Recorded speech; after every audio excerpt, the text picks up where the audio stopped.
Goeiemôre geliefdes, dit is 'n voorreg om vandag by julle te kan wees. En ek het gedoen wat ek elke Sondag in ons kerk doen, wat hulle my vra om nooit te doen nie, om asseblief net voor die diens vir die ouens agter 'n foto te gee, of om iets te gee en te vra, kan julle dalk gou hierdie opsit, so ek wil sommer net 'n foto van my familie opsit, as hy dalk daar is, wat julle kan sien. So ons het in hierdie jaar het my familie gegroei van 3 kinders na 6 toe. So ek is nou die pa van 6 kinders en dis nogals 'n bil. So om 6 te kry om almal dieselfde tyd te kyk is moeilik. Soos julle kan sien, die enetjie kyk agtertoe vir die branders. Dis 'n groot kompetisie met 'n fotograaf en 'n kleinkind se lewe. Die oudste ene se naam is Loandrey. Hy is nou langer as my vrou. Hy's 12. So my vrou is nou besig om een van die korteres te word. En dan is vir Anneline wat langs hom staan. Sy's 10 jaar oud. Dan sy hou vas vir klein James. Klein James is 'n interessante geval wat gebeur het. Dis in my vrou se hart lank om kinders aan te neem en kinders in te vat vir place of safety. En ek is op 'n Dinsdagoggend in die kantoor by die kerk en in die meeting kry ek 'n boodskap letterlik. My vrou sê hulle het 'n baba opgetel in die straat, kan ons hom kry. Letterlik. En ek weet toe ek veg hierdie geveg al lank. Dit is nie iets wat jy gaan en ek stuur vir haar thumbs up want ek's in 'n meeting, so ek bedoel ons sal later oor dit praat. En so toe ek 5:00 die middag by die huis is, toe ek 'n nuwe kind. Daai Dinsdag, letterlik. So sy bel my en sê jy moet my by die polisiestasie kry want ons moet vir James vat. Hulle het hom so dit is vir James opgetel op 5 weke. Hy word volgende week 'n jaar oud. So James is by ons. Dan is vir klein Lienke Langsaal, dis my eie kind ook. Dan vir klein Loanay onder, sy's 4 en sy is ons vakansiekind gewees wat ons ingevat het al 'n jaar en 'n half terug. En obviously toe haar klein sussie gebore word, toe word haar sussie ook weggevat en ons het toe gesê maar ons sal haar sussie ook vat. En daai het toe almal binne in 1 week al 3 gekom. So ons is heidaglik besig om nog kamers aan te bou by my huis en nog badkamers aan te bou en ons het die voorreg gehad hierdie vakansie om see toe te gaan met 2 prams, 2 trekwaandjies, 2 rugsakke as jy strand toe gaan. So dit het so 'n bietjie soos die Jager sirkus gelyk. So ek is ontsettend opgewonde vir die volgende 6 maande. Ek weet nie as die eerste 6 maande van die jaar so afgeskop het. Ja, ek weet nie, dalk hy nog ons met 8 kinders. Ek weet nie. So ek wil jou sommer bemoedig met dit vanmôre om te sê dat die skrif sê pure and undefiled religion is to take care of orphans and widows. Laas jaar Januarie toe lê die Here hierdie gebed, daai skrif op my hart in Jakobus en ek bedien dit in ons gemeente. En ek challenge die gemeente met daai skrif en min geweet dat die Here baie duidelik met my praat. En dat ek het nie gedink in daai tyd gaan ek so baie kinders invat nie. So wat ek ons gemeente mee aanmoedig en ek wil julle vandag mee aanmoedig met dit is, jy moet weet iewers in jou lewe gaan jy betrokke raak by die weeskinders. Dis wat die skrif sê. Hy sê pure and undefiled religion to take care of orphans and widows. So ek moedig die gemeente aan om te sê gaan of 'n weeskind invat of 'n weduwee. En hulle is baie duurder, die weduwee. So vat asseblief, raak betrokke by die wees.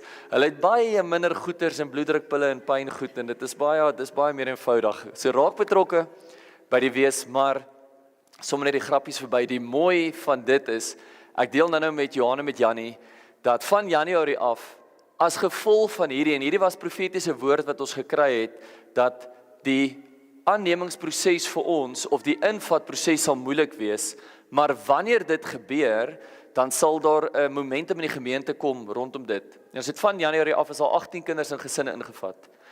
En ek het vir die gemeente laas jaar gesê, my hart is, dat ons teen Desember in hierdie jaar kom, dat daai kinderhuis sal leeg wees. Dat ten minste vir, want al die kindertjies daar binne kan nie aangeneem word nie, maar dat daai 70 kinders wat in Rustenburg se kinderhuis sit, by familie sal wees, vir 'n vakansie.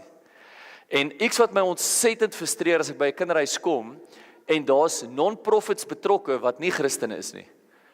Ek kom so ruk terug by 'n kinderhuis en daar's klomp moslems daar, maar ek is onmiddellik ontstel hoor. Ek is dadelik kwaad en ek soos hierdie is die Christene se voorreg om te kyk na die weeskinders. Die Bybel sê pure and undefiled religion to take care of the orphans and the widows. En ek sê toe vir ons kerk die rede dat buite organisasies betrokke raak buite kerk is want die kerk doen hulle werk nie. Die kerk se voorreg is om by wees betrokke te raak. So ek wil jou aanmoedig as dit in jou vrou se hart is al lank, jy veg 'n geveg wat jy nie kan wen nie. Okay? So my vrou besluit sommer nou vir ander mense jy gaan 'n kind invat. Jy het 'n oop kamer, raak betrokke met dit. En ek wil vir julle sê, kan jy dit toe glo, toe ons die kinders invat, toe val niemand se torre af nie. Ons kinders is liewer vir hulle, dis mooi om te sien hoe 'n 12-jarige seentjie doeke ruil. Nooit in sy lewe gedink hy gaan die voorreg hê om doeke te ruil nie, maar hy ruil doeke, hy gee titty bottels in die aand, hy's bly want hy het 3 ekstra kinders gehad. Die ding is omdat hulle so opgewonde is, hulle het nog nie besef hoe hulle pensioen of wat hulle gaan erf eendag minder word nie, maar dis vir oornag toe kry hulle 50% minder. Mag wat, dis nie iets om in ag te neem nie. Ek wens ek kan vir julle 'n kamera in ons huis aansit in die laaste 6 maande in ons huis. Hoeveel meer ons lag? Hoeveel keer ons meer sit partykeer en sê hierdie is belaglik. Okay, dit is net crazy. Hierdie kinders, hulle slaap nie, dis net die hoeveelheid kos wat hulle eet en die hoeveelheid melk wat hulle drink en goeters. Maar God is genadig bo oor ons emosies. Ek en my vrou sê gereeld dat hierdie maak dit vir ons 'n bietjie moeilik. Sê ek vir 18 jaar gaan hierdie bietjie moeilik wees. Maar vir hulle verander dit hulle hele lewe. Dis hulle enigste tyd wat hulle in hulle lewe al ooit saam met 'n ma in 'n bed gelê het of saam met 'n pa in 'n bed gelê het. Die enigste voorreg wat hulle het om 'n pa wat hulle het te stoei tot hulle huil. Ek weet altyd die pa's is daar en sê die ma, jy laat hulle huil en sê ek man dis lekker, hulle moet dit geniet. Okay? So ek stoei daai 3 klein goedjies tot hulle huil. Partykeer dan mens weet nie wanneer om altyd te stop met hulle nie. Maar hulle het 'n voorreg om 'n pa te hê in 'n huis. En hulle het 'n voorreg om boeties en sissies te hê en siblings te hê en hulle het die voorreg om orde te hê. En dis hoekom God die voorreg vir die kerk gee. Ons het iets begin beleef van it's more blessed to give than to receive toe ons hulle invat. Nou James, soos julle kan sien, is hy lyk nie heeltemal soos ons nie. Hy's bietjie donkerder as ons. En die eerste week wat ons toe nou vir James kry, ek laat weet my maale, "Haai, julle kry 'n nuwe kleinkind." En my pa is opgewonde, hulle kom by die huis aan en dit was my pa stoei. James lyk bietjie anders as ons. En ek sê James, sê hallo vir jou oupa. En en my pa is nou so, ja, yes. En ek kan nie vir julle sê hoe daai klein laaitjie in 'n jaar, want ons het hom gekry 5 weke en hy word nou 'n jaar, hoe hy my ouers se lewe radikaal verander het oor God se koninkryk. En oor om mense lief te hê. En om mense lief te hê wat nie lyk of dink of praat soos ons nie. Jy sien ons sal vinnig praat oor, ons gaan nou by dit kom in die woord, jy kan maar daai afval. Vinnig kom by dit waar die skrif sê, jy moet jou naaste lief hê, maar dit is 'n storie altyd as jou naaste nie soos jy lyk nie, of soos jy optree nie. Wat moeiliker is om jou naaste lief te hê as hulle soos jy lyk, maar hulle dink nie soos jy nie. Daai is moeilik. Ons het in ons gemeente het ons 'n non-profit wat hardloop, Rustenburg Transformation Center, en daai is 'n bil. Om kerk te lei is een ding, maar om non-profits te lei is 'n ander ding. Nou in daai non-profit het daar klomp projekte begin. Ons het 'n kleuterskool begin wat kinders verniet kan bywoon. Die prerequisite is die kind kan verniet skool bywoon, maar die ma moet disipelskap bywoon. As jy nie disipelskap bywoon op 'n Woensdag nie, dan moet jy betaal vir kleuterskool. So hulle woon dit maar by. So hulle woon dit by, dan sal 'n kinderhuis, dan sal 'n mediese projek wat ons begin het wat ons vir al hierdie kinders wat in die kinderhuise is medies betaal. Elke maand dat hulle kan medies hê. En dan is daar 'n klein projek wat begin het wat nou baie groot geword het, Friends to Addicts, en dit is om met ouens te deel wat op dwelms is. Dis 'n bil. Want jy sien die ou en hy lyk soos jy en baie van hulle, omdat jy lank in een dorp is, was julle saam op skool. En daai is moeilik om vir iemand lief te wees wat jy verwag dieselfde doen as wat jy doen. Maar prys die Here, hy sit sy liefde in ons om ander mense te kan lief hê en hulle te kan help en hulle te kan lei sodat hulle in vryheid kan kom. En ek wil vanoggend deel oor hoekom die grootste voorreg en die tool wat God gegee het dat sy koninkryk op aarde kan groei, is local church. Dis die kerk. Daar is nie 'n ander antwoord buite dit nie. Deur seisoene het mense na ander goed toe probeer gaan. Hulle het probeer gaan na aanlyn prediking toe, hulle het probeer gaan na net non-profits toe, hulle het probeer gaan om te sê, weet jy wat, as dit 'n healthy environment is, dan jy 'n healthy society, so daar's kerke wat net begin fokus het om stopstrate reg te maak en die pale te verf en krag te vervang en in dorpe. Maar heiligheid kan net bewerkstellig word deur die persoon van Jesus Christus wat heilig is self. En as kerk ons werk versuim om te preek oor heiligheid en kerk begin 'n non-profit word, wat net mooi goed in die dorp begin doen, waar moet die mense leer van heiligheid? Nou, ons moet altyd verstaan, soos God 'n massive interest het in kerk en hy is die hoof van die liggaam, moet ons weet dat die duiwel het ook 'n groot interest in die local church, baie. Die duiwel stel baie keer meer belang in local churches wat die mense in kerk belangstel in local church. Want hy weet, as ek hulle daar kan deceive, en hulle daar kan die mekaar gaan klomp goeters verkeerd. So ek wil vanmôre praat oor die verantwoordelikheid van kerk, en die voorreg van kerk wat ons het, in die society waarbinne ons lewe. As jy gaan kyk na skole, van hoe skole verander oor eeue heen en hoe die menslike moraliteit in die wêreld afneem, dan kan jy maar gaan kyk, daar het 'n groot dip gekom toe Christendom uit skool uitgehaal word. Bybelperiode uit skool uitgehaal word. Daar's 'n groot morele dip wat gebeur in gesinne, hoor mooi, in gesinne en families, wanneer 'n pa die besluit neem om te sê, weet jy wat, my kinders moet maar kerk self ontdek. So al die ander goeders gaan ek vir hom sê, dis wat jy gaan doen. Jy gaan skool toe gaan, of jy wil of nie, jy gaan wiskunde klas bywoon, jy gaan rugby gaan oefen, jy gaan al hierdie goeders doen, maar kerk kan jy self ontdek. Ag jy weet, verstaan, dis is, my kind, as hy die tyd reg is, dan sal hy met Jesus te doen kry. So ek is nie een van daai ouers wat vir my kind sê, jy gaan kerk toe gaan, en ons gaan die woord van God lees, en nie, want hy moet dit self ontdek. Ek wil jou vra, om dieselfde maatstaf toe te pas op skool. Laat jou kind net skool toe gaan, wanneer hy so voel. Laat hy net leer, wanneer hy dink, dit is goed, en sê, ag, weet jy wat, hy sal die stelling van Pythagoras iewerste ontdek in sy lewe. En weet jy wat, my kind, ag, iewerste gaan hy self leer, van belangrikheid van bad en tandeborsel. As al sy tande uitgeval het, want dit is vrot, dan behoort hy te besef. Okay. Mense pas belaglike goed toe op kerk, en baie keer laat kerk dit toe, en dan trap kerk in 'n gat, waar kerk sê, ons moet die standaard van kerk lekker maak, en ons moet goed anders te maak, dat mense kan kom. Dit voel vir my, vandat ek ons gemeente oorgevat het, hoe ouer ek word, en hoe nader pad ek met die Here stap, en 'n dieper pad met die stap, voel dit vir my of ek al hoe kwaaier word. Okay. En hoe meer kwaai ek word, hoe meer vol word kerk. Dis ontsettend vreemd. Baie keer kom die mense uit, dan sê hulle soos, joe, vanoggend was 'n harde diens, dan sê ek weet nie of die mense gaan terugkom nie, maar volgende week dan is daar nog meer mense. Want die mens is gemaak om God te glorify. Die mens, ons kom tot die volheid van wie ons is, wanneer ons ingeloot is binne Christus. Onthou, al hierdie goed it must be seasoned with salt and love. Dit is nie hard en rigied fariseer nie, maar daar's 'n lyn wat kerk se doel is. En die kerk se doel is om die bruid van Christus te wees, en die kerk se doel is om heilig te wees. 1 Petrus 1:16, ek roep jou om heilig te wees, want ek is heilig. Daar's nie 'n voorstel wat hy sê, as dit pas binne die kerk se reglement, om heilig te wees nie. So ek sal gereeld in ons kerk vir die mense sê, dat die kerk is die samekoms van gelowiges, dis wat die skrif sê, ons moenie die samekoms van gelowiges minag nie. So ek sal so baie vir ouens sê, as hulle nuut is, en ek sal sê, as jy nuut is, en jy voel en jy's ongered, en jy voel onwelkom, dan wil ek jy moet verstaan, dit is hoe dit moet wees. Want as ongelowiges in 'n kerk welkom voel, en gelowiges in 'n kerk welkom voel, dan lig en duister ons niks mekaar uit te waai nie. Ek het nog nooit, ek weet nie, dalk het jy, ek hoop nie jy doen dit nie, maar ek het nog nooit net toevallig by 'n moskee gaan rondloop, gaan uithang, net om te kyk, kom ons kyk bietjie, hoe gaan dit nie? Dit sal vreemd wees. Net so vreemd is dit vir my baie keer, dat ongeredde mense by 'n kerk opdaag.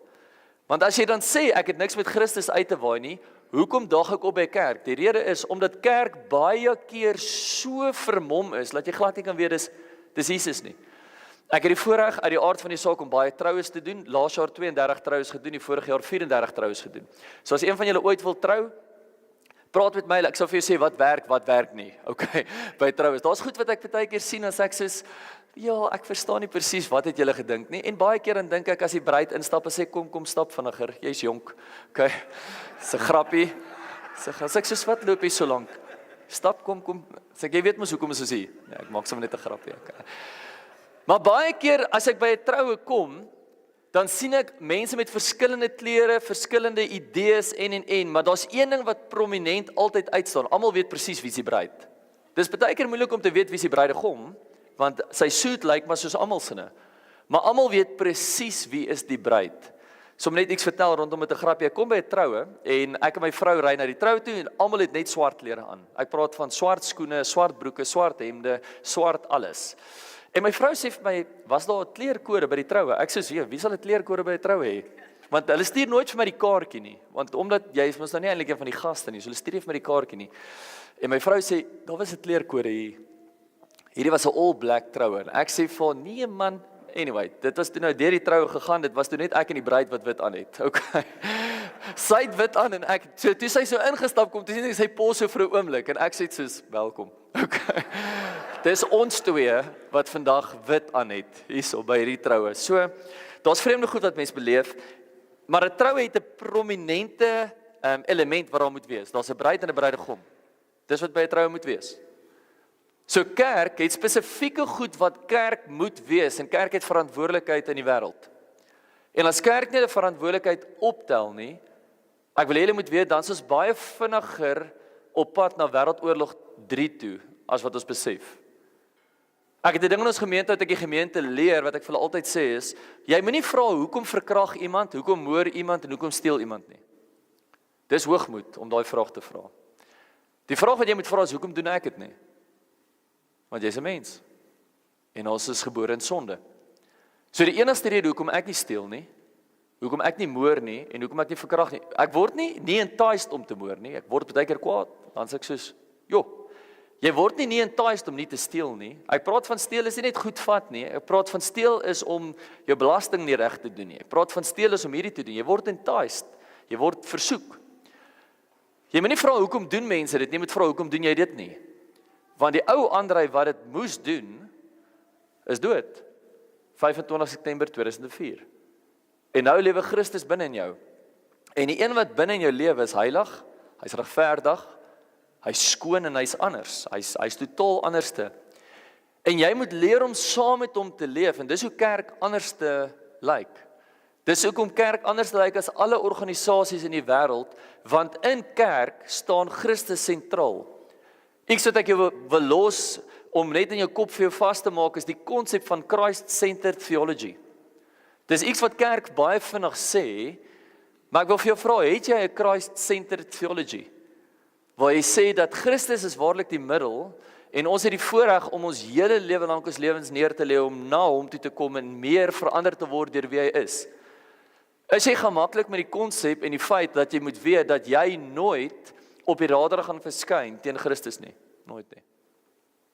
Dis die voorreg van jou lewe om jou lewe te bring na Christus toe. As jy dink aan Romeine 12, sorry, ons gaan nou begin preek. As jy dink aan Romeine 12, wat hy sê, hier is jou redelike godsdiens, om jou liggaam te gee as 'n redelike, heilige offer vir Christus. So as jy op 'n Sondag kom, dan kom jy nie om iets te kry nie. As jy op 'n Sondag kom, kom jy om iets te bring. Dis net, jy kan nooit kerk toe kom om iets te kry nie. Daar's daai ou Afrikaner boer gesegde wat ons sê, ek gaan kerk toe vir so 'n pitstoppie. Net so om die tankie weer vol te maak. As jy gered is, dan moet die tank nie heeltyd vol gemaak word nie. As jy gered is, dan moet die tank vol wees, want Christus loop nie op en af nie. Hy is 'n supreme force van die wêreld. As hy in jou is, dan is die volheid van Christus binne in jou. My krag in Jesus maak nie so nie. My geloof maak baie keer so, maar my krag in Jesus kan nie so maak nie. Die skrif sê, always be ready to give an account of the hope that is within you.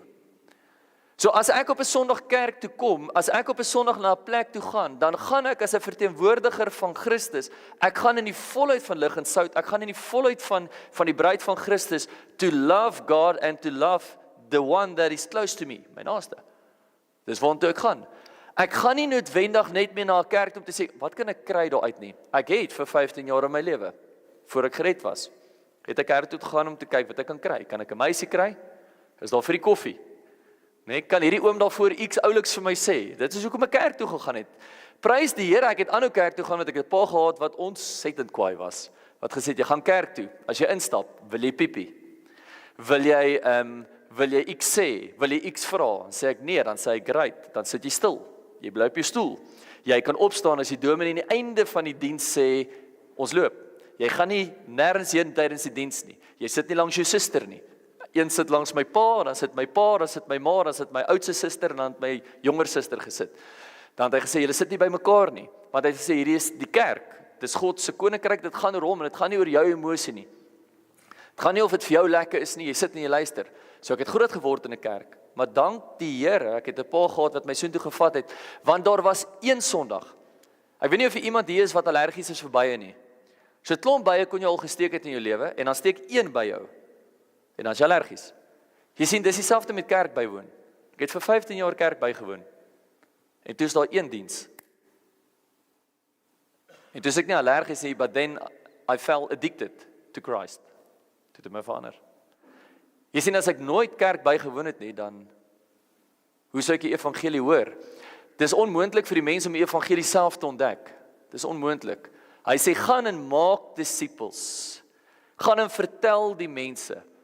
Is dit moontlik om die evangelie van die Here self te ontdek as jy net lees? Dink aan die vergelyking of die storie van Filippus en die Ethiopiër in Handelinge 8. Wat hy kom en hy's besig om Jesaja 53 te lees. Hy lees die skrif van Jesus wat geskryf is 700 jaar voor die geboorte van Jesus, dat Jesus gegeesel sal word en gekruisig sal word. En Filippus vra van, verstaan jy wat hy lees? En hy sê, hoe sal ek verstaan as niemand my vertel nie? So wat is die doel en die voorreg van die kerk? Is to testify about Christ, sodat die mens vinnig kan doodgaan. Dis dit. En dat die nuwe Christus binne jou kan leef. En dat jy 'n verandering van sout en lig in jou gemeenskap kan wees, sodat ons in ewigheid by Christus kan kom, en dat die mens op aarde mekaar kan lief hê. Anderste is ons mensdom se tyd op aarde vinnig om baie vinniger kort te word, want ons sal mekaar uitmoor. As almal net optree soos hulle wil, kan julle dit dink? So, die doel en die verantwoordelikheid van kerk, en ek gaan 3 goeders aanspreek rondom dit. Eerstens is om God lief te hê, om jou naaste lief te hê en om sout en lig te wees. So daar's klomp ander goeders. Ons gaan net praat oor 3, want soos ek verstaan het Johan gesê van julle werk weer môre. So ons moet voor môreoggend klaar wees. Ek wil net noem, my vrou vra altyd vir my, hoe weet jy hoe lank jy preek? Dan sê ek vir haar, ek preek tot ek sien die mense verstaan. Dan sê sy vir my, maar het jy nie tyd nie? Dan sê ek, nee, ek preek tot ek sien hulle hou op frons. Okay? En dis maar iets wat ek geleer het in die skrif by Paulus. Ek bedoel, Paulus preek deur die aand, 'n ou val by die venster uit. Hy gaan terug. Hy sê vir hom, die ou is toe dood, nee, onthou hy het mos uitgeval, hy's toe dood. Daar staan Paulus het vir hom gebid, hy het hom revive, hy het hom teruggebring. Daar staan and he continue to preach. Want hy was soos jy, ek is nog nie klaar nie. Kom terug. Okay. Ek het nog nie die volheid van die storie klaar vertel nie. So ons gaan preek tot ek sien almal verstaan oor die bruid en wat die doel van kerk is. So as jy wil hê die diens moet klaar maak, hoop vir ons. Dan mag jy asseblief nooit in 'n kerk wees waar die pastoor probeer preek om die perfekte tydperk te preek nie. Om te sê, "Sjoe, vandag was 'n amazing preek." Kan jy glo, net 19 minute en 30 sekondes toe sy klaar nie. Ek is soos, ek kan mos nie korter preek as wat van die mense in ons kerk toe ry nie. Daar's anders in ons gemeente wat van Magalies af ry. So ek kan mos nie 20 minute preek met die uit 50 minute kerk toe gery nie. Kan mos nie so werk nie. As iemand kom vir die woord van Christus, dan is dit 'n Christen se werk om die woord vir hom te gee. Dieselfde soos as jy one-to-one doen met iemand. Jy kan mos nie sê, wel, ek het 10 minute vir jou. Jy deel mos die woord tot jy sien hierdie persoon verstaan wat en wie Christus is. So ons gaan begin. Die verantwoordelikheid van die kerk is om God lief te hê. Ek wil vir jou Deuteronomium 6 lees, vers 4 tot 9. Jy kan net luister na dit. Jy hoef nie na dit toe te blaai nie. Deuteronomium 6 vers 4 tot 9 kom God en hy praat met die volk in Israel, in die woestyn, en hy maak 'n stelling baie duidelik vir hulle. Hy sê, "Hear, O Israel," hy sê, "The Lord your God," hy sê, "The Lord is one." Ek wil hom mooi hoor, vers 5. Hy sê, "You shall love the Lord your God." Hy sê, "Julle verstaan nie, julle het my nie gekies nie, ek het julle gekies." Ons moet dit mooi hoor. Daar's 'n teologie in die wêreld wat rondgaan wat sê van, ag, as jy Jesus wil kies. Hy sê vir Israel, ek het jou gekies. Jy het my nie gekies nie. Nou, die wat kinders het, sal dit baie goed verstaan. My kinders sal baie keer vir my duidelik vertel hoe oor my voel, dan sal ek vir hulle sê, wel, jy het nie 'n keuse nie, jy is myne. Dit is so. Ek het jou gekry, en jy is myne. Ek het jou gekies, ek het gekies om jou lief te hê, en jy moet vrede maak met dit. Dit is so, jy is my kind. God kom en hy sê vir hulle, "You shall love the Lord your God with all your heart, with all your soul and with all your strength." Hy sê nie soos julle wil nie. Hy sê nie redelik tot matig nie. Om die Here lief te hê is nie 'n nuusberig nie. Dis redelik tot matig bewinderig of die son gaan bietjie skyn of dis dit en nie. Hy sê, hier's 3 goed wat ek vir jou sê, jy sal my lief hê met jou hele hart. Hy sê, jy sal my lief hê met jou hele siel en jy sal my lief hê met al jou krag. Hy sê vir Israel, vir ons om hierdie pad lanksaam te kan stap, en hy sê, ek wil hê jy moet weet, ek het baie stamina. Ons gaan vir 40 jaar by mekaar wees. Hy sê, julle moet vasbyt. En hier is die prerequisite dat dit met ons gaan goed gaan, met jou hele hart, met jou hele siel, met al jou krag. Dit is belangrik om hierdie te verstaan. Hy sê, these words which I command to you today, it shall be in your heart. You shall teach them diligently to your children. Versuim ons ouers baie keer om ons kinders reguit te leer en die grootmaak van die woord van God. Ek sit soveel keer met my seun, wat hy gaan nou in 'n nuwe fase in van tienerskap. Hy gaan nou volgende jaar hoërskool toe. So baie keer dan sy disrespectful teenoor sy ma, en hy het groot vrees vir my, maar disrespectful teenoor sy ma, en dan my antwoord vir hom, dan sê ek vir hom, dan sal ek by hom gaan sit, dan sal ek sê, Loandre, vertel vir pappa, wil jy vroeg doodgaan? Dan kan hy my so kyk, dan sê ek vir hom, die Bybel sê, hy wat sy ouers eer, het 'n lang lewe. Dan sê ek vir hom, ek maak jou nie bang nie, ek deel met jou wat die skrif sê. Wil jy lang lewe hê? Sê ja, dan sê ek, dan moet jy luister na jou ma. Jy moet die instruksies van jou ma en van jou pa, moet jy ter harte neem. Dan sê ek vir hom, ek wil jy moet verstaan, ons leer jou, want ek het jou lief, maar ek het jou ook lief, want God sê, ek moet jou lief hê. Dis belangrik. Jy sien, wanneer ons gehoorsaamheid in plek sit van emosie, is dit baie makliker om die Here te dien. So daar's 2 tye wanneer ons God moet dien. Daar's net 2 tye. Dis wanneer jy so voel, en wanneer jy nie so voel nie. Dis eenvoudig. Ons kerk sal ek vir hulle so baie daar sê, en sê, daar's net 2 tye wat jy die Here moet dien, met jou hele hart, jou hele siel en al jou krag. Wanneer jy so voel, en wanneer jy nie so voel nie. Wanneer jy nie so voel nie, skuif emosie een kant toe, en staan op in gehoorsaamheid.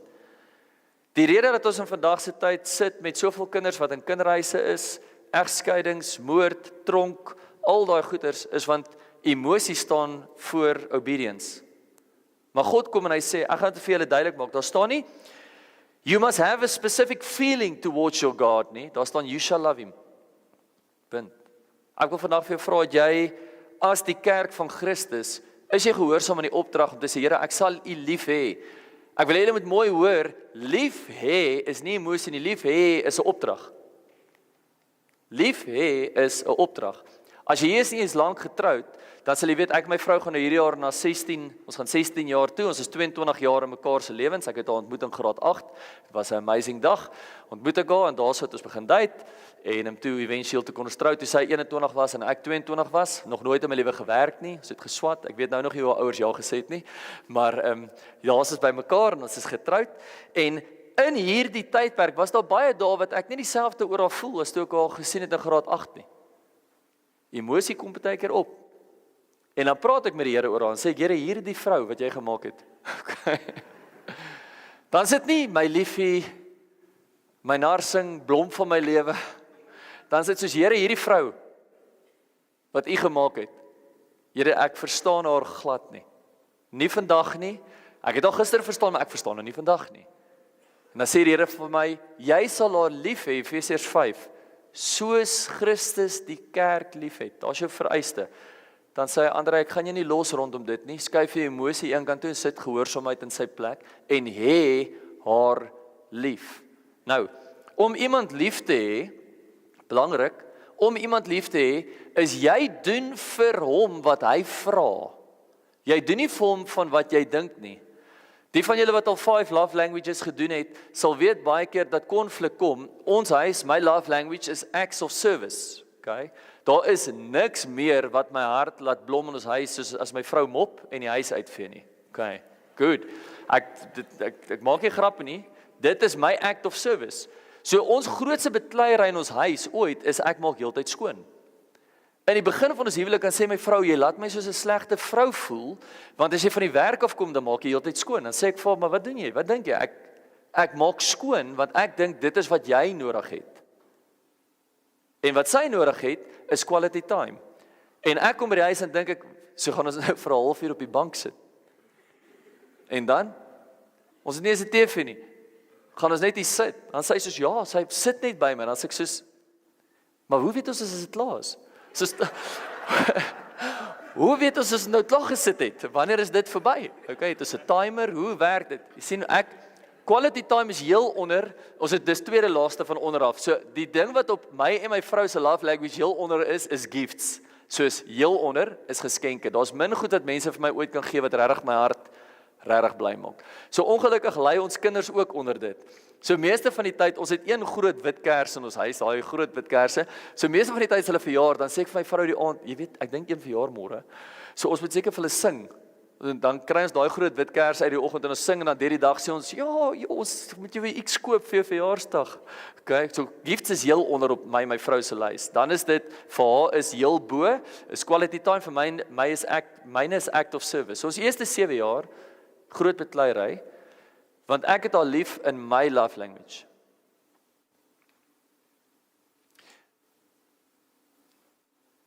En ek het dit baie lank gedoen met Jesus. Ek het hom lief gehad op die manier wat ek dink ek lief gehad moet word. So ek het gedink, ek het hom lief wanneer ek net mooi kyk na myself. Ek het hom lief wanneer dit met my goed gaan. Ek het hom lief wanneer ek goed doen wat vir my lekker is. Maar hy het 'n voorstel. Hy sê, ek wil hê jy moet gaan disippels maak. Ek wil hê jy moet mense vertel van my. Ek wil hê jy moet hulle leer. Hy sê, daar is nie groter liefde in die wêreld as een wat sy lewe neerlê vir 'n vriend nie. So as jy nog sit met selfsugtigheid, dan sal jy sê, Here, ek is nie regtig een van daai Christene wat my lewe neerlê nie. Dis nie regtig my ding nie, Here. Ek hou daarvan om voor te wees. Ek hou van the soft life. Okay? Here, roep my asseblief net na 'n plek toe waar daar krag is en warm water as ek moet gaan disippels maak. Want Here, U weet, ek doen nie goed in die tentbediening nie. Okay? Daai was Paulus se ding. Dis nie wie ek is nie. As jy God lief het, dan jy hom lief oor wat vir hom belangrik is. So ek het 'n vraag vir jou. Hoe belangrik is verlore mense vir jou?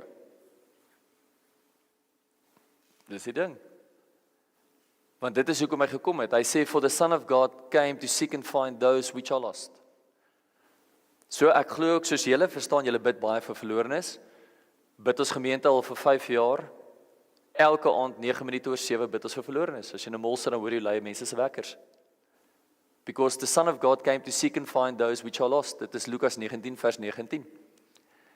En ons begin bid vir verlore mense. Want ek wil vir God lief wees vir dit wat vir hom belangrik is. So I say, you shall love the Lord your God with all your heart, all your soul and all your strength. You shall teach your children diligently. You shall talk with them when they sit in your house, when you walk by the way, when you lie down and when you rise up. Jy sien, hy spreek klomp goed aan. Hy sê, jy sal met jou kinders praat oor my oralste waar jy gaan. You shall bind them as a sign on your hand, and it shall be on your forehead between your eyes. You shall write the law on your doorpost and on the house and on your gates. Hy sê, dit wat ek nou vir julle sê, is iets wat nie self ontdek kan word nie. Hy sê, daar sal 'n deliberate besluit wees om die koninkryk van God te vestig, want jy is my kind. Kan julle dink wat so chaos is dit in die jagereis as daai 6 van my besluit om my en my vrou te eer en lief te hê net wanneer hulle wil? En hoe dit sal lyk in ons huis as hulle besluit wanneer om ons te gehoorsaam net soos hulle wil. Kan nie so werk nie. Daar is een God. Hy begin hierdie dan sê hy, oh hear me. Hy sê the Lord your God. Hy sê there is one Lord. Net een. So die ding wat jy die vinnigste in jou lewe vir iemand moet leer as jy 'n disciple, moet jy sê daar is 'n God en jy is nie hy nie. Okay. Vir mense te sê prys die Here, daar is die Here en dit is nie jy nie. Jy gaan die res van jou lewe tweede staan teenoor hom en wees dankbaar vir dit. Wees dankbaar, hy besluit oor die groot goed en ons kan die klein goedjies uitvoer wat hy van ons vra. So die eerste doel van kerk en die rol van kerk en die verantwoordelikheid van kerk is om God lief te hê. Ek sit in ontsettend baie dienste waar mense wat mense sit en wat mense hoor wat jy kerk gaan bywoon. Dan sal ek gaan sit en ek sal hoor die vakansie toe ons weg was, ek hou daarvan om kerk by te woon en dis wat ons doen. Christene woon kerk by, soos ons op vakansie en ek woon 'n kerk by, ek soek 'n gemeente wat naby is. En ek kom by die huis en my vrou vra vir my, hoe was kerk? En ek sê vir dit was interessant. Ek sê vir ons was in 'n diens vir 40 minute. Die pastoor het nie aan die einde gevra of iemand hulle hart vir die Here wil gee nie. Ek het vir gevra aan die einde, doop julle mense? En sy sê nie, ons is nie regtig 'n kerk wat doop nie. Ek sê, kan jy dit imagine, 'n kerk wat nie mense doop nie. Die groot opdrag is doop hulle. En sy sê, ons is nie regtig 'n kerk wat mense doop nie. En ek sê, wel ek is dan nie seker presies wat is julle nie. Jy sien die kerk moet lyk soos die bruid. Want die bruid is op pad waantoe? Na die bruidegom toe. Nou in al die troues wat ek laas jaar gedoen het, ek wil hê jy moet dit vir jouself insien. Die bruid kom ingestap en haar oë is net op een ou gefokus die heeltyd. Haar oë is net gefokus op die best man. Dis al waarop sy fokus. Kan nie sy kom ingestap en ek wonder nou verstaan wie van die twee gaan vandag ja sê. Dalk moet ek maar die twee ouens omruil want ek weet nie waartoe sy pad nie. Dis hartseer dat jy baie keer in kerk kom en die kerk se oë is op almal gefokus behalwe op God. Dit gaan oor die mens, hoe dit my werk, hoe dit vir my pas, is die musiek hard genoeg, en die goed werk nie vir my uit nie, dis te vroeg, dis te laat, dis te koud, dis te dit, ek hou nie van hierdie nie, hou nie van daai nie, okay? Wanneer daar sonde is dit 'n ander ding, maar wanneer dit kom by emosie, dit gaan meer oor gehoorsaamheid as oor jou gevoel, van wat jy doen. As ons gehoorsaamheid bo gevoel sit, dan sal daar baie minder kinders in kinderhuise wees, en baie minder mense sal skei.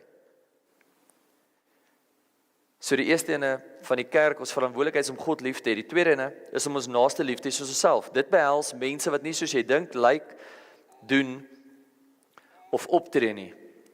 Ek gaan vir jou Matteus 5 lees, vers 43 tot 48 en ek sal hierdie notas vir julle stuur, julle kan dit uitstuur aan die einde. Vers 43, hy sê, julle het gehoor dat daar gesê is, jy moet jou naaste lief hê en jou vyand moet jy haat.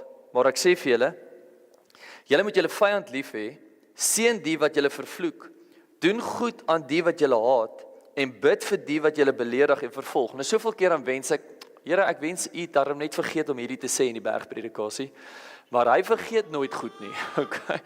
Ek wens so Matteus het net iewers gemis om hierdie neer te skryf, hierdie sinnetjie, dan sê hy, maar ek sê vir jou Andrei, jy moet jou vyande lief hê, dan sê ek, Here, en is daar vyande?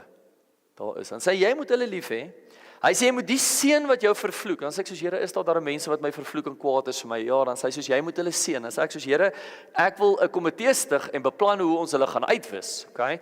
Baie dae as mense teen my opstaan, dan wil ek na die Ou Testament toe gaan, en dan wil ek die verhale lees van waar die Here mense met haal uitgehaal het, okay, dan sê ek soos, Here, u kan dit weer doen, ek vertrou vol op u, dan sê hy soos, ons is verby dit, Andrei, ons gaan hulle seën, dan sê ek soos, Here, as dit daarom in die Ou Testament was, hy sê, seën die wat jou vervloek, doen goed aan die wat jou haat. Sjoe.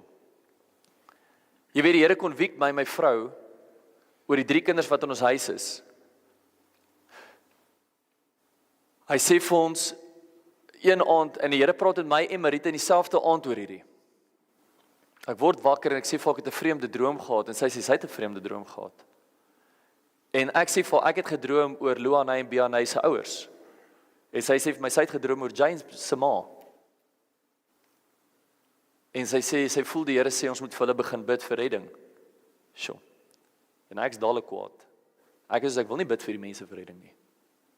Ek sê, want hulle het die kinders verwoes. En die Here sê vir ons, julle sal goed doen vir die wat julle haat. Nie wat ons haat nie, wat haat teenoor jou het. En die Here sê vir ons, jy sal hulle naam op 'n gebedsbord sit en jy sal vir hulle begin bid. Nou, almal van ons wat hier is, wat weet dat God is wie hy sê is, weet dat as jy begin bid oor goed, dan begin goed verander in die gees. En ek sê toe vir haar, jy moet een ding mooi verstaan is, dat hierdie kinders is in pleegsorg by ons. Hulle is in pleegsorg geplaas tot 18. En ek sê vir haar, jy weet, daar's 'n groot kans dat as ons vir die ouers bid, en hulle kom tot bekering, hulle trek hulle lewe reg, dat hulle kinders weer gaan kom haal. En my vrou is doodstil. En sy sê wel, ek sê vandag gaan ons hulle moet teruggee. En ek sê vir, dit is hier waar ons gehoorsaamheid bo emosie sit. Om te sê, Here, wat wil u doen? Ons is bereid om in die gap te staan. Selfish ambition is om te sê, Here, ek bid dat hulle sleg bly. En laat as die hofsessies kom, dat hulle nie opdaag nie, want ek wil hulle kind grootmaak. Jy sien, jy moet, die kerk moet anders te lyk as die wêreld. Gaan nie oor jou nie, gaan oor God. Hy sê, bid vir die wat julle beledig en wat julle vervolg, sodat julle kinders kan word van julle Vader wat in die hemel is, want hy laat die son skyn oor die slegtes en die goeies. Sjoe, dis 'n moeilike skrif. Hy laat dit reën oor die regverdiges en die onregverdiges. Want as julle die liefhet wat julle liefhet, watter loon het julle? Doen die tollenaars nie ook dieselfde nie?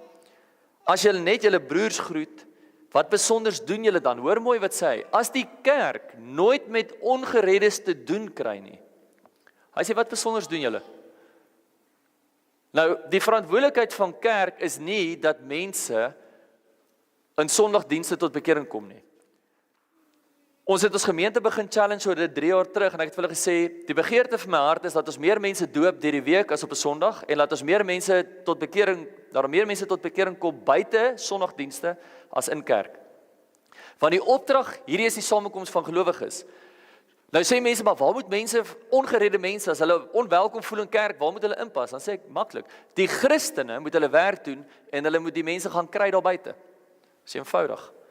Hoe meer jy bid vir mense op jou lys, hoe meer gaan jy teen hulle vasloop in die dorp, hoe meer gaan jy hulle sien. So wat moet jy doen? Maak vrede met dit. Maak vrede en begin met daai persone as jy hulle kry buite om met hulle te praat en te sê dat die Here lê jou op my hart. En begin met hulle deel en nooi hulle dan saam kerk toe en begin so 'n padstap waar God binne in hulle lewens begin werk en verander. Maar jy moet jou naaste lief hê. Dit is iets wat moet gebeur in jou lewe. Nou daarso in ons dorp is daar's 2 vrouens, gelukkig ken julle die storie wat my vrou ontsettend bang voor was, nê? Nee, skrikkerig. Dis 2 mammas wat ook by die skool betrokke is waar ons kinders is. En dit is vir my moeilik om tred te hou met almal vir wie mense bang is en kwaad is. So ek doen nie dit nie. Ek sê soos as jy bang is vir kwaad vir mense, ons almal deel met goed. Maar in elk geval, ek bid al lank vir die een se man, maar ek het nooit geweet as haar man nie. So ek hou aan bid en elke Dinsdag ek doen wat 'n goeie Christen doen. Omtrent vir 6 maande, 6 na 7 maande, nooi ek om elke Dinsdag vir sel. Hierdie ou is nie in kerk nie, maar elke Dinsdag stuur ek, "Haai, hoorie, ons het vanaand selgroep, sal julle wil kom? Hierdie mense is nie gered nie." Maar ek nooi hulle, want die Here het hom op my hart gelê. Ek ken hierdie ou nie, ek het sy nommer gekry by 'n vriend van hom, so ek dink hierdie ou soos, hierdie is vreemd, 'n volwasse man wat my pursue, okay? En ek sê soos, ou, ek gaan aanhou, ek gaan nie ophou nie. En hy stuur vir my een aand 'n boodskap en hy sê, "Haai, ons het ons goed geskuif, ek en my vrou kom sel toe." En ek sê vir hom, "O, wie is jou vrou?" En hy sê, "Dit is sy vrou se naam." En ek sê vir my vrou, "Ja, ek het hierdie ou genooi." En hierdie vrou genooi, my vrou sê, Sy sê, "Na ons huis toe." Sy sê, "Kom ek vertel vir jou, ek en hierdie vrou het al, ek het ontsettend bang vir haar. Sy is soos, sy 'n moeilike vrou." En ek sê vir haar, "Wel, dit is 5:00, hulle behoort hier te wees oor 10 minute, want dit is vanaand." Okay? Hulle kom vanaand sel toe. My vrou sê nee en ek sê hulle kom. En kort en lank is, daai vrou is nou in ons preekspan. Sy het betrokke geraak by skoolbediening, radikaal tot bekering gekom. Ek praat van radikaal. Haar getuienis sê sy, die oomblik toe God haar red, toe sê sy van daai dag af nooit weer gevloek nie. Sy sê nooit weer gedrink nie, nooit weer betrokke in enige vorm, sy sê van deliberate sonde nie. Sy praat van goed wat sy self engage het in, sy en haar man. Sy sê nie, die Here het haar so gered in 'n oomblik, opregte redding. Hulle plant nou 'n leefgroep van ons beste vriende. Want God het 'n plan gehad met hulle. Jy sien as ons emosie ingesit het, dan sou Matteus ook nooit kon deel geraak het nie, want Petrus het gesê, nee. So ek wil jou vra, het jy as kerk die vermoë om jou naaste lief te hê? Nou, hierdie vraag moet geantwoord word in 'n gemeente waar jy nou sit, want elke keer as nuwe mense kom, byvoorbeeld, oom Henry het 'n lys en hy bid vir mense, wat hy voorbid vertrou vir redding. Maar Johan het dalk al iewers 'n slegte skrap met hulle opgetel, en die dag wanneer God oom Henry se gebed verhoor en sy mense kom, dan gaan Johan sê, "O, jene, wat sou hulle hê?" Dit is hoe dit werk in kerk, dit is net so. Jy moet weet, die mense wat jy voorbid vir redding, daar's nie iemand in jou gemeente wat kwaad is vir hulle. So toe ons die eerste keer begin bid vir ons nuwe gebou, toe soos Here, ons moet bid laat mense gaan kom, want ons bou van 'n 200 seater na 'n 1000 seater toe, daar kort plek. En ek vra toe vir die gemeente, is julle bereid om almal lief te hê wat God wil bring? En dit is 'n groot challenge, want ons gemeente is nou weer daar binne, ons is besig met 'n nuwe bouprojek. As die staat eendag die handtekening afteken, kan ons begin bou, ons staan reg. Maar ons bou 'n nuwe 5000 seater. En ek sê vir die gemeente, is julle reg om te weet, as hier 4000 nuwe mense kom, jy moet weet, daai 4000 is 10 nou nog ongered. So hulle is dalk maar soos 'n bietjie skerminkels, nê? Okay. So julle moet weet, as hulle kom van, julle het issues met hulle. Is jy bereid om hulle lief te hê? En dis ek wat jy moet vra. As jy nie bereid is, die kerk nie bereid is om mense lief te hê nie, sal hierdie gebou nooit groei nie. Die liggaam sal nooit groei nie en heiligheid sal nooit in brits kom nie. En dan die laaste ene wat die doel van die kerk is om sout en lig te wees. Nou dit is 'n funksie. Matteus 13, ons ken dit goed. Matteus 5 vers 13, hy sê, julle is die sout van die aarde, maar as sout laf geword het, waarmee sal dit gesout word? Dit deeg nêrens meer voor as om buite gegooi te word en deur die mens vertrap te word nie. Julle is die lig van die wêreld. 'n Stad wat bo op 'n berg lê, kan nie weggesteek word nie. En 'n mens steek ook nie 'n lamp op en sit dit onder 'n maatemmer nie, maar op 'n staander, en dit lyk vir almal, en dit skyn vir almal wat in die huis is. Laat julle lig so skyn voor die mense, hoor mooi, dat hulle julle goeie werke kan sien, en julle Vader wat in die hemel is verheerlik. Nie jou verheerlik nie. Die mens moet kyk na hoe jy lewe en sê, daar moet 'n God wees. Dit is wat die antwoord moet wees. Nou ons sien radikale bekerings in ons gemeente. Ek praat van mense in die dorp wat ouens al vir jare oor praat. En as ek hulle sien, daar so sit met hulle, en hulle worship met hulle hande in die lug, dan sê ek soos, Here, dit is onmoontlik dat U nie bestaan nie. Dat U hierdie ou hier kon kry, wat ek lankal gedink het, ja, weet jy wat, dit is soos 'n vuildoek. Kom ons maak toe, gooi weg en begin oor. Okay, nee. Ons gaan nie hier wen nie. Hierdie ou, daar is nie hoop nie. Hy sê God, hy is a vessel of dishonor, but I will make him a vessel of honor. Ek sal hom verander. Die kerk se werk is om sout en lig te wees. Die kerk se werk is nie om die wêreld buite te besluit of daar vir hulle hoop is of nie. Ons werk is om ons naaste lief te hê, wanneer jy so voel en wanneer jy nie so voel nie. Wanneer dit vir jou gemaklik is en wanneer dit nie vir jou gemaklik is nie. Nou, hoe meer jy begin bedien, hoe meer mense kom jou te na in die wêreld. Jy moet dit weet. Hoe meer mense sê goed oor jou en. Dit is hoekom jy moet seker maak die ou mens bly dood. Okay, die probleem met Christene, ons werk is om jouself te gee as 'n lewendige offer. Nou die issue met 'n lewendige offer is ons wil konstant afklim. Okay, jy wil konstant afklim van die altaar en jy wil bietjie die vlees gaan deel met mense. Jou werk, die kerk se werk is om jou te hou binne in heiligheid. Om jou te hou op 'n plek waar Christus jou radikaal kan verander, konstant kan verander, konstant kan verander. Dit beteken dit is soos 'n ketel wat ingeprop bly en die aandknopie word aangesit en afgebreek. Wat beteken you need to boil for the rest of your life. Jy moet warm bly vir die res van jou lewe. Dit is nie wanneer dit my pas en wanneer dit my nie pas nie. So die kerk se werk is, hy sê ons moet sout wees, dan staan nou nie partykeer sout nie, ons moet altyd sout wees. Nou die issue met dit is, as jy sout in kos gooi, wat gebeur? Dit verander die smaak, maar wat gebeur met die sout? Die sout verdwyn. En dis hoekom so baie Christene verkies om net in die soutpotjie te bly, want dan kan ons die sout sien. Jy sien, my werk is om in 'n society in te gaan, sout en lig te wees, dat die mense sal sê eendag, jy weet, daar was 'n vreemde ou in ons dorp met 'n vrou met 6 kinders. Ek onthou nie wie dit is nie, maar hy het iets gesê wat my lewe verander het. Te veel mense wil ingaan, hulle wil sê, die mense moet my net onthou. Mag die mense jou asseblief nie onthou nie. Mag jy nooit in God se lig staan, dat daar skaduwee op Christus gegooi word as 'n gevolg van wie jy was nie. Mag jy jou beste doen, om gehoorsaam te wees in Johannes 3:30 van jou lewe, wat sê, mag hy meer word, en mag jy minder word. Mag jy jou reis eindig, eendag. As ons met die ouens in discipleship sit, dan sê ek vir hulle, mag jy eendag eindig, so 'n groot mannetjie, so klein. Mag jy minder geword het en minder. En Christus meer. Hoekom? Want hoe minder jy word, hoe meer plek is daar vir hom om eer te hê en glorie te hê. En ons sien te veel kerke wat wil hê die lewe moet lyk soos hulle. Die laaste ding van die doel van kerk, en dit is eintlik, hy vat net daai 3 vas, en ek het nou aan dit geraak, dis om die bruid te wees. Niks anders te nie. Niks anders te nie. 'n Bruid het 'n spesifieke vorm en 'n spesifieke, of 'n kleredrag wat sy het. Dis wat 'n bruid het. Okay? Die rede dat 'n vrou in wit trou, dis interessant, baie keer dan vra ek die kappels, hoekom trou 'n vrou in wit? Dan sê hulle soos, nou, hulle weet nie. Dan sê ek soos, dis 'n simbool en 'n embleem van maagd, dat jy maagd is. Dis reinheid, skoon. Dis hoekom as jy baie keer by 'n tweede troue sou gewees, sy gesien die vrou het 'n ander rok aan. Dis reinheid. Die kerk het 'n wit rok.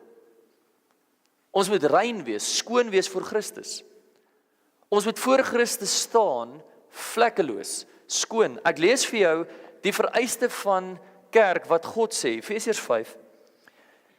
Vers 25, hy sê, the husband, he needs to love his wife as Christ also loved the church, and then Christ gave himself for her, that he, hoofletter verder, hy praat nou oor homself, that he might sanctify, hy praat nou van die kerk, that he might sanctify and cleanse her with the washing of water by the word.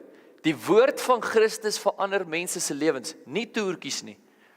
Dis die Bybel wat in sy suiwerheid voor mense neergesit word, gepreek word in liefde, met sout en orde, wat mense se lewens verander. Hy sê, that he might present her to himself, glorious, having no spot or wrinkle, or any such thing, that she should be holy and without blemish.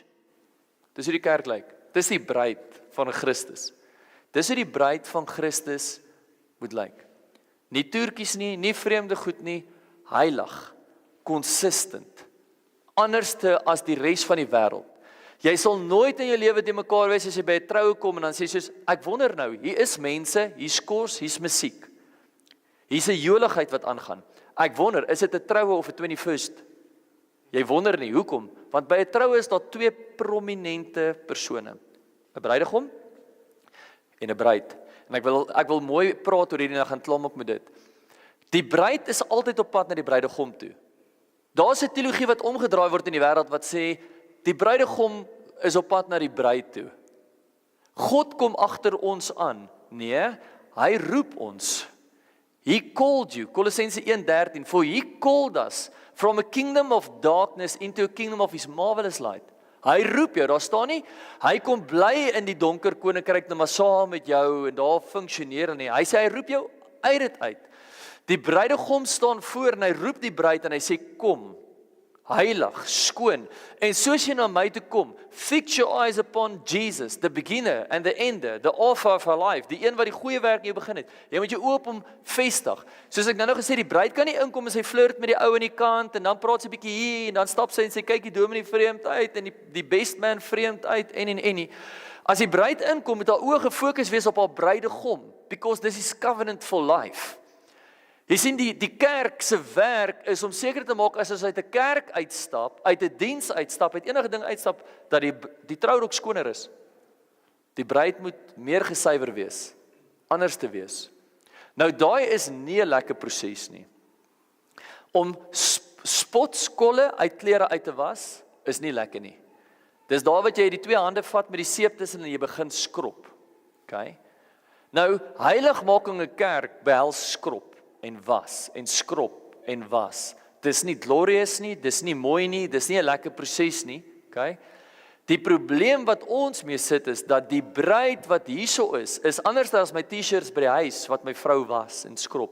My hemde praat nie terug nie, en my hemde kies nie om uit te klim met die wasmasjien nie. Maar hierdie bruid klim uit. Hierdie bruid is soos, hierdie is nie lekker nie, nee, ek is nou klaar, nee, as hy my nie wil hê soos ek is nie, dan is ek klaar met dit. Hy soek jou. Hy soek jou soos wat hy jou beplan het. Skoon, heilig, daar staan daar, without blemish. Ek wil vandag vir jou vra, lewe jy lewe op so 'n manier dat iemand na jou lewe kyk en sê, daar moet 'n God wees wat in die hemel is. Of lewe jy 'n lewe en hulle sê my net, ag, maar jy weet, sy is maar sondaar, hy is maar sondaar, dis maar hoe ons is. Ek wil jou vra, streef jy na meer? Streef jy om heilig te wees? Dis 'n challenge, maar streef jy om waarlik vlekkeloos te leef? Challenge jy jouself tot in die diepste kor van jou lewe om Jesus lief te hê met jou hele hart, jou hele siel en al jou krag. Dit behels, daar's 'n deliberate besluit wat jy maak om weg te bly van sekere goeders af. Die Here het my verlos en skoon gemaak van 'n lewe van last jare terug in my lewe toe ek geswat het. As gevolg van dit het ek nie Facebook nie. Ek het nie Instagram nie. Ek het geen social media nie, because that path is pulling me towards death. Na Shallow toe. Hy sê, my seun, jy moet die lippe van 'n vrou wat die immorele vrou se lippe drup heuning. Jy moenie na 'n deur toe gaan nie. Jy moenie by dit verbyloop nie. Vir my is dit daai area. So God sê, verwyder jouself van haar af. Hoekom? Want ek wil without blemish wees, skoon, heilig, vir myself, nie vir hom. Vir Christus. Dis die kerk se werk. Dis die kerk se voorreg om Christus so lief te kan hê. Ek wil challenge met dit. Ek het jare terug in my lewe opgehou drink. Jare terug in my lewe opgehou drink, graad 9. Letterlik, okay. Dis toe God my gered het, 25 September 2004. Okay. Ek was 'n skelmdrinker, okay, voor dit. En maar het ek die laaste bier in my lewe gedrink voor my winkelspruitkamp waar God my gered het. En die Here het my afgesonder in daai kamp en hy het my eenkant, hy set my 'n paar en gesê dis nie wie jy is nie. Jy gaan confusion bring vir mense. Jy gaan confusion bring. Ek wil nie ek moet mense de mekaar maak nie. Ek wil nie elke keer wat ek in 'n gesprek is, iemand moet verduidelik, jy weet ek's 'n verantwoordelike drinker, ek drink net 1 bier nie. Want die ou wat jy sien, dink dit nie. Al wat hy sien is, hoe vreemd is hierdie? 'n bruid in 'n breirok, 'n trourok wat verstaan 'n modder rondloop. Ag, maar jy weet ek het gumboots aan. En ek loop versigtig, dit gaan nie spat op die rok nie. As ek sê dis vreemd. Ek wil jou vra, wat offer jy op vir Christus? Vir my, wat ek opoffer vir Christus is persoonlike verhoudings met vriendinne. Ek het nie ander vriendinne wat ek in die aand mee chat nie. Okay? Beteken dit as jy 'n vriendin het, jy gaan in sonde val? Nee. Maar dis wysheid om te sê, Here, ek wil U nie seermaak nie. Daar's meer op die spel as ek en my vrou skei as oor net daai 6 kinders. Daar's meer op die spel. Dis God se eer en God se glorie. Dis die kerk se werk. Dis ons voorreg.